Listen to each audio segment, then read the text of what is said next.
Hey there, Python pioneers. I hope that you're enjoying the lessons so far.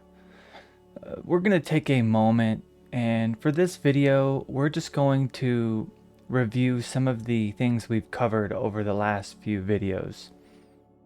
My AI guy might have given you a little bit of a hint that we were going to have a pop quiz.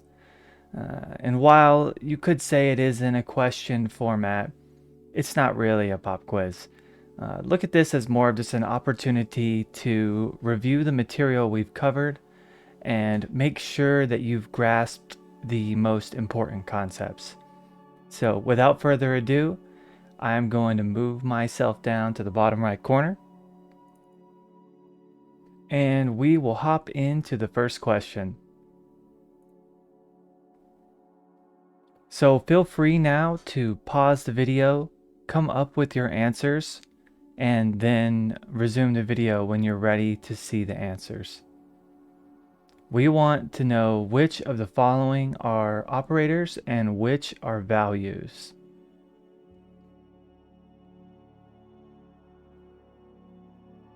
Okay, I'm hoping you paused the video and you're ready. So I'm going to go ahead and reveal the answers now. So the asterisk is an operator. We saw that. That's for multiplication. Hello wrapped in single quotes is a value. Negative 88.8 is also a value. That one can be a little tricky because it looks like it has an operator in the front and you're wondering, is it both? It's just a value. Technically speaking, having a negative sign like that instead of a minus sign, if there's not a value on both sides, then we usually think of that as the negative sign. We call that a urinary operator. Don't worry too much about that, but essentially this is a value. And a urinary operator just operates on a single value. So negative or minus, rather, sorry, we're just talking about negative 88. Minus is a operator for doing subtraction. The forward slash is a division operator. Plus is for addition. And 5 is a value. So not too bad. Let's hop on down to question 2. Okay. Which of the following is a variable and which is a string? Pause the video if you haven't and come up with your answer. Okay, I'm going to give you the answer now. So spam is a variable and spam wrapped in single quotes is a string. When you don't have the single quotes, Python is going to see that and think this must be a variable that you're trying to work with because there's no other thing that it could be.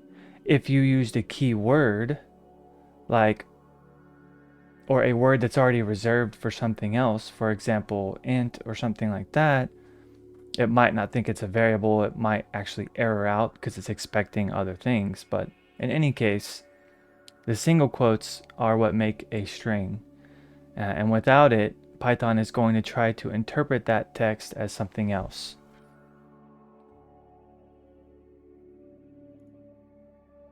Question 3.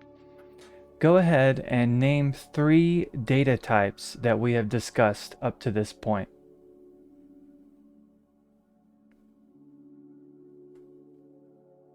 Okay, so if you didn't pause, I'm giving the answers now, so here's your last chance. And bam. Okay, so the 3 data types that we covered include the integer, the string, and the floating point numbers. There are other data types, but for now, we've covered these 3 fundamental data types. Remember that integers are for whole numbers, strings are for text, and floating point numbers are just numbers that have a decimal that floats throughout that number at some point it appears. Fractional numbers, essentially. Okay, question 4. What is an expression made up of? What do all expressions do? Go ahead and pause now. It's okay if you need to think about this one for a second.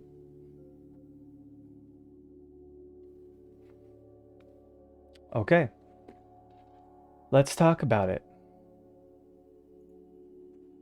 So an expression is a combination of values and operators. All expressions evaluate, that is to reduce, to a single value. So some of the expressions that we looked at in lesson 1 were like 2 plus 2.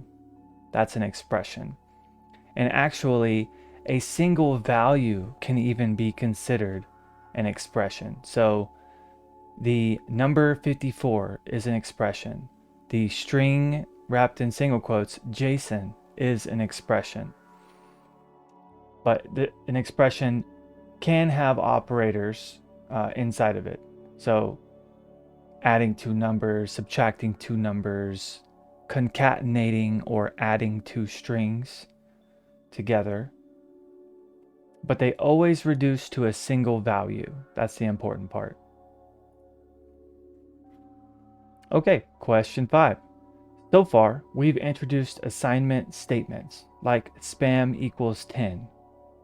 What is the difference between an expression and a statement?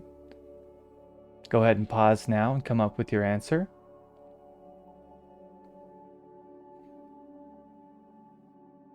Okay, let's take a look. This was a tricky one. So an expression, like we talked about, evaluates to a single value. A statement does not. While an expression is part of a statement does not necessarily produce a value. Statements do something. They perform an action or command. So, for example, print. It doesn't evaluate to a value, it does something. Spam equals 10 doesn't evaluate to a value, it assigns the value 10 to the variable spam in memory. So we're just kind of, talking about some of these key words that are important to remember. And if you need to kind of work on memorizing these, that's okay. It took me a while to memorize these as well. I don't know, for me, it was just seeing the word expression versus statement. Like, they don't inherently describe, like the names don't inherently tell you what they do. So you kind of have to work on remembering that, and that's okay. But just remember, expression evaluates and statements do. Okay? Question 6. What does the variable bacon contain after the following code runs? Bacon equals 20, bacon plus 1. Pause now. Okay, let's take a look. This was also a tricky one. So the bacon variable is set to 20 when bacon equals 20. Then the bacon plus 1 expression does not assign the new value to the bacon variable. So bacon plus 1 does evaluate because it is an expression, right? Bacon plus 1 will evaluate to a single value of 21. But we don't do anything with that value. And what do we need to do things? We need a statement. Expressions evaluate and statements do. So because we don't have a statement here, just an expression, we don't do anything with that value of 21. If we wanted to do something with it, the correct way to add bacon, or add 1 to bacon, would have been to write bacon equals bacon plus 1. In this way, bacon plus 1 is our expression that evaluates to 21, and our statement will be bacon equals 21. Okay, let's move on to question 7. What should the following two expressions evaluate to? Spam plus spam spam, or also spam times 3. So what should these two expressions, what values should they evaluate to?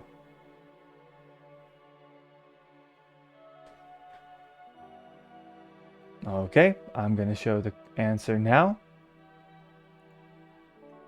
So expressions evaluate to a single value, right? Both expressions evaluate to the string spam, spam, spam. However, nothing is done with the value. Just to point out, the value is never assigned to a variable. So the correct answer would be that they both evaluate to spam, spam, spam. Just a reminder that you can multiply strings and concatenate them or add them together with the plus sign. Question 8. Why is eggs a valid variable name while 100 is invalid?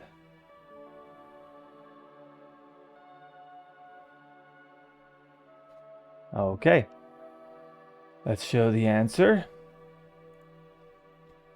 Variable names cannot begin with a number. We talked about that. You can have underscores, you can have characters, and you can have numbers, but the variable name cannot begin with a number. Extra credit. What is it called when you name a variable and the first letter is not capitalized and every word in the variable name after the first word is capitalized? Camel casing. Is that what you said? Perfect. The other option, right, that we talked about was to separate each word with an underscore, and in that case you don't capitalize any of the words. Either way is fine. Question 9. What three functions can be used to get the integer, floating point number, or string version of a value? I hope you know this one.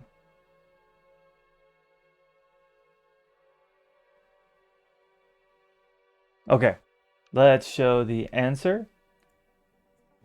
The int, float, and str functions will evaluate to the integer, floating point number, and string versions of the values passed to them. If you did not remember that, go back and watch the last video we just made. We go into great detail on each of those functions.